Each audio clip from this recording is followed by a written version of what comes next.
Hi കൂട്ടുകാർ, അസ്സലാമു അലൈക്കും വറഹ്മത്തുള്ളാഹി തആല വബറകാതുഹു. അഞ്ചാം ക്ലാസ് പൊതുപരീക്ഷ എഴുതുന്ന വിദ്യാർത്ഥികൾക്ക് അവരുടെ ദുറൂസുൽ ഇസ്ലാം പാഠബുക്കിനെ ആസ്പദമാക്കിയിട്ട് ഉള്ള ഒരു ചോദ്യപേപ്പറാണ്. അവരുടെ പാഠഭാഗം മുഴുവനും ഉൾപ്പെടുത്തിയിട്ടുള്ള ചോദ്യപേപ്പറാണ്. അപ്പോൾ എല്ലാവരും മനസ്സിലാക്കി പഠിക്കുക. നിങ്ങൾക്ക് 1ാമത്തെ പാഠം മുതൽ 10ാമത്തെ പാഠം വരെ ഉൾപ്പെടുത്തി ദുറൂസ് 1 എന്ന് പറഞ്ഞിട്ട് ഒരു എക്സാമും 11 മുതൽ 20 വരെയുള്ള പാഠഭാഗങ്ങൾ ഉൾപ്പെടുത്തി ദുറൂസ് 2 എന്ന് പറഞ്ഞിട്ടും എക്സാമാണ് ഉണ്ടാവുക. അപ്പോൾ ഇത് നിങ്ങളൊരു മോഡൽ ക്വസ്റ്റ്യൻ പേപ്പറായിട്ട് ദുറൂസ് മുഴുവനും മനസ്സിലാക്കി പഠിക്കാൻ വേണ്ടിയിട്ട് ഉപയോഗിക്കുക. അപ്പോൾ 5ാം ക്ലാസ്സിൻ്റെ പൊതുപരീക്ഷയാണ്. അവർക്ക് ഉപകാരപ്പെടുന്ന ഒരുപാട് ക്വസ്റ്റ്യൻ പേപ്പറുകൾ നമ്മൾ അപ്ലോഡ് ചെയ്തിട്ടുണ്ട്. ദുറൂസ് 1 എന്ന് പറഞ്ഞും ദുറൂസ് 2 എന്ന് പറഞ്ഞും ഇപ്പോൾ നടത്തുന്ന എക്സാമിൻ്റേതും ഒക്കെ അപ്ലോഡ് ചെയ്തിട്ടുണ്ട്. അപ്പോൾ അതൊക്കെ പ്ലേലിസ്റ്റ് എടുത്ത് നിങ്ങൾക്ക് ഉപകാരപ്പെടുത്താവുന്നതാണ്. നമുക്ക് ഈ ബുക്ക് മാറിയതിന് ശേഷമുള്ള എല്ലാ ചോദ്യപേപ്പറുകളും മോഡൽ ചോദ്യപേപ്പറായിട്ട് തയ്യാറാക്കിയ ചോദ്യപേപ്പറുകളൊക്കെ ഉണ്ട്, യൂട്യൂബിൽ അപ്ലോഡ് ചെയ്തിട്ടുണ്ട്. അതിൻ്റെ ലിങ്കുകളൊക്കെ നിങ്ങൾക്ക് ഉപകാരപ്പെടുത്താം. ഇനി ലിങ്കുകൾ ലഭിക്കാത്തവർ ഒന്ന് എൻ്റെ മൊബൈൽ നമ്പറിൽ മെസ്സേജ് ചെയ്താൽ മതി. 82 89 89 29 85 ആ നമ്പറിൽ മെസ്സേജ് ചെയ്താൽ ലിങ്കുകൾ അയച്ചു തരും. അപ്പോൾ എല്ലാവർക്കും ഉപകാരപ്പെടുത്താം. ഇനി ഡിസ്ക്രിപ്ഷനിൽ ഇതിൻ്റെ ലിങ്ക് പ്ലേലിസ്റ്റ് ലിങ്കും ആഡ് ചെയ്യാം, ഉപകാരപ്പെടുത്താം. അപ്പോൾ നമുക്ക് ചോദ്യത്തിലേക്ക് കടക്കാം. ബിസ്മില്ലാഹിർ റഹ്മാനിർ റഹീം. കോളത്ത് ശരി അടയാളപ്പെടുത്തണം. എന്താണ്? ഇമാം ഷാഫി റളിയല്ലാഹു അൻഹു ജനിച്ചു. ഇമാം ഷാഫി റളിയല്ലാഹു അൻഹു ജനിച്ചത് എവിടെയാണ്? ഇമാം ഷാഫി റളിയല്ലാഹു അൻഹു ഫലസ്തീനിലെ ഒസ്സയിലാണ് ജനിച്ചത്. ഇമാം ഷാഫി റളിയല്ലാഹു അൻഹു ഫലസ്തീനിലെ ഒസ്സയിൽ. അല്ലാഹു തആല തൗബ സ്വീകരിച്ചു. അല്ലാഹു തആല തൗബ സ്വീകരിച്ച ആരുടേതായിരുന്നു? ഫുലൈൽ റളിയല്ലാഹു അൻഹുവിൻ്റെ തൗബ സ്വീകരിച്ചു. ഫുലൈൽ റളിയല്ലാഹു അൻഹു തൗബ ചെയ്യാൻ എന്താ കാരണം? ഖുർആൻ പാരായണം കേട്ടു, മാനസാന്തരമുണ്ടായി, തൗബ ചെയ്തു. ഫുലൈൽ ഒരു കൊള്ളക്കാരനായിരുന്നു, മനസ്സിലാക്കുക. അടുത്തത് മൂസ അലൈഹിസ്സലാം. മൂസ അലൈഹിസ്സലാം എന്ത് പേരിലാണ് അറിയപ്പെടുന്നത്? കലീമുല്ലാഹി മൂസ എന്ന പേരിലാണ് മൂസ നബി അലൈഹി ഇസ്ലാം അറിയപ്പെടുന്നത്. സഹാബികളെ കണ്ട ഇമാമ് അബൂ ഹനീഫ റളിയല്ലാഹു അൻഹു. എത്ര സഹാബികളാണ് കണ്ടത്? 20-ലധികം സഹാബികളെ കാണാൻ ഭാഗ്യം ലഭിച്ചിട്ടുണ്ട് ഇമാം അബൂ ഹനീഫ റളിയല്ലാഹു അൻഹുവിന്.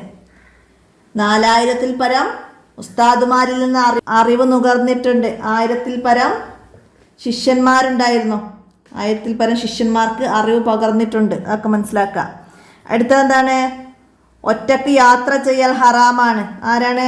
സ്ത്രീ ഒറ്റക്ക് യാത്ര ചെയ്യൽ ഹറാമാണ്. മലബാറിൻ്റെ തലസ്ഥാനമായിരുന്നു എന്ത്? മലബാറിൻ്റെ തലസ്ഥാനമായിരുന്നു കൊടുങ്ങല്ലൂർ.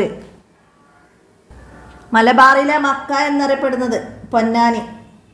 അപ്പോൾ അതൊക്കെ മനസ്സിലാക്കുക. ഇനി ചേരുംപടി ചേർക്കാനാണ്. എന്താ വന്നത്? പുറത്തിറങ്ങിയാൽ പിശാച് എത്തി നോക്കും. ആരെ? സ്ത്രീകളെ. പുറത്തിറങ്ങിയാൽ പിശാച് എത്തി നോക്കും സ്ത്രീകളെ. ഭയവും ദുഃഖവും ഇല്ലാത്തവർ ആരാണ്? ഔലിയാക്കൾ. അള്ളാഹുവിൻ്റെ ഔലിയാക്കൾക്ക് ഭയമോ ദുഃഖമോ ഇല്ല. അടുത്തത് ശാശ്വതമായി നരകത്തിൽ കഴിയും. ആര്? മുർത്തദ്ദിന് ശാശ്വതമായ നരകവാസമാണ് ശിക്ഷ എന്ന് പറഞ്ഞു. അപ്പം മുർത്തദ്ദുകൾ നരകത്തിൽ കഴിയുന്നത്. അടുത്തത് ഇവരുടെ മാംസത്തിൽ വിഷമുണ്ട്. ആരുടെ? ഉലമാക്കളെ കുറ്റം പറയരുത്, അവരുടെ മാംസത്തിൽ വിഷമുണ്ട്. അപ്പം അതിൻ്റെ എഴുതാം. അലി റളിയല്ലാഹു അൻഹുവിനെതിരെ പ്രക്ഷോഭം നടത്തി. ആരായിരുന്നു? ഹവാരിജുകൾ. അലി റളിയല്ലാഹു അൻഹുവിനെതിരെ പ്രക്ഷോഭം നടത്തിയത് മനസ്സിലാക്കുക. ഇനി പൂരിപ്പിക്കാനാണ്. എന്താണ്? രോഗികളെ സന്ദർശിക്കൽ ഡാഷ് ഓർക്കുന്നതിന് സഹായിക്കും. എന്താണ്? മരണത്തെ ഓർക്കുന്നതിന് സഹായിക്കും. രോഗികളെ സന്ദർശിക്കൽ മരണത്തെ ഓർക്കുന്നതിന് സഹായിക്കും. മഹ്ശറയിൽ ഒരു ദിവസത്തിന് ദുനിയാവിലെ ഡാഷ് വർഷത്തിൻ്റെ ദൈർഘ്യമുണ്ടാകും. എത്രയാണ്? 50,000. മഹ്ശറയിലെ ഒരു ദിവസത്തിന് 50,000 വർഷത്തിൻ്റെ ദൈർഘ്യം ഉണ്ടാവും. ദുനിയാവിലെ 50,000 വർഷത്തിൻ്റെ ദൈർഘ്യമുണ്ട്. അടുത്തത് അഹ്മദ് ബിൻ ഹംബൽ റളിയല്ലാഹു അൻഹുവിൻ്റെ ജനാസ നിസ്കാരത്തിൽ ഡാഷിൽ അധികം പേർ പങ്കെടുത്തു. എത്രയായിരുന്നു? 8 ലക്ഷത്തിലധികം പേർ പങ്കെടുത്തു. 8 ലക്ഷത്തിലധികം പേർ പങ്കെടുത്തു. അടുത്തത് പൊതുസ്ഥലങ്ങളിലും വഴികളിലും ഡാഷ് നിക്ഷേപിക്കരുത്. എന്തായിരുന്നു? പൊതുസ്ഥലങ്ങളിലും വഴികളിലും മാലിന്യം നിക്ഷേപിക്കരുത്. മാലിന്യം എന്ന് എഴുതാം. കുടുംബ ബന്ധങ്ങൾ ഡാഷ് ഖിയാമത്ത് നാളിൻ്റെ അടയാളമാണ്. എന്താണ്? കുടുംബ ബന്ധങ്ങൾ തകരൽ ഖിയാമത്ത് നാളിൻ്റെ അടയാളമാണ്. അപ്പോൾ എഴുതാം. അതുപോലെ മറ്റടയാളങ്ങളൊക്കെ നമ്മൾ പഠിച്ച. അപ്പോൾ ചെറിയ അടയാളങ്ങളും വലിയ അടയാളങ്ങളും ഒന്നായി മനസ്സിലാക്കി പഠിക്കുക. അതൊന്ന് ചോദ്യങ്ങൾ വന്നത് എന്താണെന്ന് ചോദിക്കും. അജേതര വസ്തുക്കൾ സംസാരിക്കും. എന്താണ്? അന്ത്യനാളിൻ്റെ ചെറിയ അടയാളങ്ങളിൽ പെട്ടതാണ്. അപ്പോൾ അതൊക്കെ മനസ്സിലാക്കുക. അടുത്ത് ഇമാം ഡാഷ് റളിയല്ലാഹു അൻഹു റമദാനിൽ ഒരു ദിവസം 2 ഖത്തം വീതം ഖുർആൻ ഓതിയിട്ടുണ്ട്. ആരായിരുന്നു? ഇമാം ഷാഫി റളിയല്ലാഹു അൻഹു റമദാനിൽ ഓരോ ദിവസവും 2 ഖത്തമോ അല്ലാത്തപ്പോൾ ഓരോ ഖത്തമും വീതം ഓതിയിട്ടുണ്ട്. നമ്മൾ പഠിച്ചിട്ടുണ്ട്. അപ്പം ഇമാം ഷാഫി റളിയല്ലാഹു അൻഹു ആണ്. ഒറ്റ വാക്കിൽ ഉത്തരം എഴുതാനാണ്. അടുത്തത് കറാമത്ത് കാണിച്ച ഒരു മഹദിയുടെ പേര്. ഒറ്റ വാക്കിൽ ഉത്തരം എഴുതാനാണ്. ആരായിരുന്നു? മറിയം ബീവി റളിയല്ലാഹു അൻഹ. മറിയം ബീവി റളിയല്ലാഹു അൻഹ. മറിയം ബീവിയുടെ കറാമത്ത് നമ്മൾ പറഞ്ഞിരുന്നു ഒന്നാമത്തെ ചാപ്റ്ററിൽ. എന്തായിരുന്നു? തണുപ്പ് കാലത്തെ പഴങ്ങൾ ചൂടുകാലത്തെ പഴങ്ങൾ തണുപ്പ് കാലത്തും അവർക്ക് സുലഭമായി ലഭിക്കുമായിരുന്നു. മനസ്സിലാക്കുക. അടുത്തത് വീടിൻ്റെ വിളക്കാണ് ഐശ്വര്യവുമാണ്. ആര്? സ്ത്രീ വീടിൻ്റെ വിളക്കാണ് ഐശ്വര്യവുമാണ്. മനസ്സിലാക്കുക. ഇമാം അബൂ ഹനീഫ റളിയല്ലാഹു അൻഹു ജനിച്ചത് എവിടെ? ഇമാം അബൂ ഹനീഫ റളിയല്ലാഹു അൻഹു ജനിച്ചത് എവിടെയാണ്? കൂഫയിലാണ് ഇമാം അബൂ ഹനീഫ റളിയല്ലാഹു അൻഹു ജനിച്ചത്. അൽ ഇമാമുൽ ആളം എന്ന പേരിൽ പ്രസിദ്ധനായി. അദ്ദേഹത്തിൻ്റെ മദ്ഹബാണ് ഹനഫി മദ്ഹബ്. യഥാർത്ഥ നാമം നോമാൻ എന്നാണ്. ഹിജ്റ വർഷം 80 കൂഫയിൽ ജനിച്ചു. ഹിജ്റ വർഷം 150 വഫാത്തായി. അപ്പോൾ അതൊക്കെ മനസ്സിലാക്കുക. അടുത്തെന്താണ്? ഏതു പേരിലാണ് ഷെയ്ഖ് ജീലാനി പ്രസിദ്ധനായത്? ഏത് പേരിലായിരുന്നു? അൽ ഔസുൽ ആളം എന്ന പേരിലാണ് ഷെയ്ഖ് ജീലാനി റളിയല്ലാഹു അൻഹു എന്നവർ പ്രസിദ്ധനായത്. അടുത്തത് മകനെ ഫാത്തിഹ പഠിപ്പിച്ചതിന് അബൂ ഹനീഫ റളിയല്ലാഹു അൻഹു ഉസ്താദിന് കൊടുത്ത പാരിതോഷികം എത്രയായിരുന്നു? 500 ദിർഹം. 500 ദിർഹമാണ് ഉസ്താദിന് പാരിതോഷികം നൽകിയത്. അബൂ ഹനീഫ റളിയല്ലാഹു അൻഹുവിൻ്റെ മകൻ ഹമ്മാദിനെ ഫാത്തിഹ പഠിപ്പിച്ചതിന്. മനസ്സിലാക്കുക. അടുത്തത് ഹദീസിൽ രചിക്കപ്പെട്ട ആദ്യ ഗ്രന്ഥമാണ് മുവത്ത. ഹദീസിൽ രചിക്കപ്പെട്ട ആദ്യ ഗ്രന്ഥമാണ് മുവത്ത. ഇമാം മാലിക് റളിയല്ലാഹു അൻഹുവിൻ്റെ മാലിക് ഇബ്നു അനസ് റളിയല്ലാഹു അൻഹുവിൻ്റെ മുവത്ത എന്ന ഗ്രന്ഥം. കിതാബിൽ മുവത്ത എന്ന ഗ്രന്ഥം ഹദീസിൽ വിരചിതമായ ആദ്യത്തെ ഗ്രന്ഥമാണ്. അതൊക്കെ മനസ്സിലാക്കുക. അടുത്ത ഇനി ഒറ്റ വാചകത്തിൽ ഉത്തരം എഴുതണം. ആരാണ് അഹ്ലുസ് സുന്നത്തി വൽ ജമാ? ആരാണ്? നബി സല്ലല്ലാഹു അലൈഹി വസല്ലമയുടെയും സഹാബികളുടെയും ചര്യ അനുധാവനം ചെയ്യുന്നവരാണവർ. അഹ്ലുസ് സുന്നത്ത് വൽ ജമാഅത്ത് സല്ലല്ലാഹു അലൈഹി വസല്ലമയുടെയും സഹാബികളുടെയും ചര്യ അനുധാവനം ചെയ്യുന്നവരാണ് അഹ്ലുസ് സുന്നത്ത് വൽ ജമാഅത്ത്. മനസ്സിലാക്കുക. അടുത്തത് മനുഷ്യൻ്റെ കടമ എന്ത്? മനുഷ്യൻ്റെ കടമ എന്താണ്? അല്ലാഹു തആലയുടെ വിധി വിലക്കുകൾ അനുസരിച്ച് ജീവിക്കൽ മനുഷ്യൻ്റെ കടമയാണ്. അല്ലാഹുവിനെ ആരാധിക്കാനാണ് അവൻ മനുഷ്യനെ സൃഷ്ടിച്ചത്. അല്ലാഹു തആലയുടെ വിധി വിലക്കുകൾ അനുസരിച്ച് ജീവിക്കൽ മനുഷ്യൻ്റെ കടമയാണ്. മനസ്സിലാക്കുക. നമ്മളെ 10ാമത്തെ പാഠത്തിൽ പറയുന്നുണ്ട്. അടുത്തത് ഇമാം ഷാഫി റളിയല്ലാഹു അൻഹുവിനെ കുറിച്ച് നബി സല്ലല്ലാഹു അലൈഹി വസല്ലമ പറഞ്ഞത് എന്താ പറഞ്ഞത്? നബി സല്ലല്ലാഹു അലൈഹി വസല്ലമ പറഞ്ഞു, നിങ്ങൾ ഖുറൈശികളെ ആക്ഷേപിക്കരുത്. അവരിൽ ലോകമാകെ അറിവ് നിറക്കുന്ന ഒരു പണ്ഡിതൻ വരാനുണ്ട്. നബി സല്ലല്ലാഹു അലൈഹി വസല്ലമ ഇമാം ഷാഫി റളിയല്ലാഹു അൻഹുവിനെ കുറിച്ച് പറഞ്ഞതാണിത്. മനസ്സിലാക്കുക. അടുത്തതെന്താണ്? ഖിയാമത്ത് നാളിൻ്റെ അടയാളമായി അധികരിക്കുന്ന 4 കാര്യങ്ങൾ എഴുതുക. എന്തൊക്കെയാണ് അധികരിക്കുന്ന കാര്യങ്ങൾ? എന്തൊക്കെ പറഞ്ഞിട്ടുണ്ട്? പലിശ ഇടപാടുകൾ അധികരിക്കുക, വ്യഭിചാരം കൂടുക, കൊലപാതകം കൂടുക, മദ്യപാനം വർദ്ധിക്കുക, സ്ത്രീകളുടെ എണ്ണം കൂടുക. ഇതൊക്കെ കൂടുകയാണ്.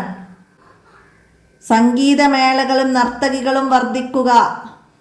അപ്പോൾ അത് വർദ്ധിക്കുക, കൂടുക, അധികമാവുക ഒക്കെ എന്താണ്? അധികരിക്കുന്ന കാര്യങ്ങളാണ്. അപ്പോൾ അതൊക്കെ മനസ്സിലാക്കിയത്. അടുത്ത എന്താണ്? രൂക്ഷമായ ജലക്ഷാമം ഉണ്ടാകുമ്പോൾ എന്ത് ചെയ്യണം? എന്താണ് ചെയ്യാൻ പറഞ്ഞത്? രൂക്ഷമായ ജലക്ഷാമം നേരിടുമ്പോൾ വെള്ളം കൊണ്ടുള്ള ശുദ്ധീകരണം ഉപേക്ഷിച്ച് തയമ്മും ചെയ്തും മറ്റു മനുഷ്യർക്കും ജീവജാലങ്ങൾക്കും കുടിവെള്ളം ലഭ്യമാക്കണം. രൂക്ഷമായ ജലക്ഷാമം നേരിടുമ്പോൾ വെള്ളം കൊണ്ടുള്ള ശുദ്ധീകരണം ഉപേക്ഷിച്ച് തയമ്മും ചെയ്ത് മറ്റു മനുഷ്യർക്കും ജീവജാലങ്ങൾക്കും കുടിവെള്ളം ലഭ്യമാക്കണം. അപ്പോൾ അത് മനസ്സിലാക്കുക. അടുത്ത എന്താണ്? റബീ റളിയല്ലാഹു അൻഹു തനിക്ക് കിട്ടിയ ഷർട്ട് കാണിച്ചപ്പോൾ ഇമാം ഷാഫി റളിയല്ലാഹു അൻഹു പറഞ്ഞത് എന്തായിരുന്നു പറഞ്ഞത്?